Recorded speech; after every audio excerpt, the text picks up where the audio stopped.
ngayon, ang ituturo naman natin ay yung dahon para sa tulips. So, ito guys, dalawa yan. Then, i-cross the name mo siya. So, ang ating kuan is Tagalog, Bisaya ini ha. So, after na niya o nato i-fold ya din isa, i-fold sab nato ya din isa. Sito it na magkatupong sila duha mo.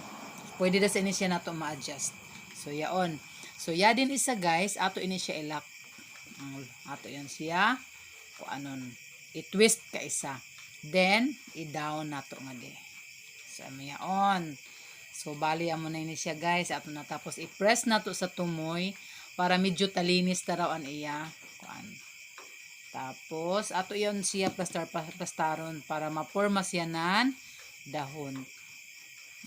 Ang kagana lamang guide sa fuzzy wire kay dali mo siya o ano dili pareha sa satin na magkasunog-sunog pa nimo kamot. So after na nini, imo na sab i-press ang pinakatumoy. Yaon, laong. So amo na ini siya.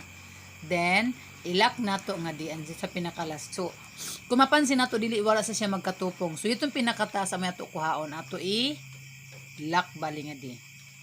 So amo ini siya. So yan, 'di ba? O porma na siya ng dahon. So ipakita nako sa iyo ang ako tulips na with dahon. So amo ini siya guys, ang ako mga tulips. So yadi an iya porma na nan iya dahon. So ayan, o 'di ba? Cute siya. Mas dali da himuon an fuzzy wire kaysa kuan satin. Yan. Pero lisod-lisod ang satin pero gwapa isab siya. So how dan yadi, o 'di ba? Rose siya na satin tapos yadi sab an iya mga dahon. So lahi sa bali ang pormada nan iya dahon o. 'Di ba? So yadi sab isa nagamit da ako nan artificial na asparagus. Gwapa gyapon siya.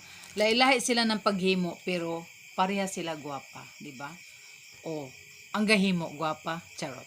O tuguti dakan kay ako ang gahimo. Thank you so much.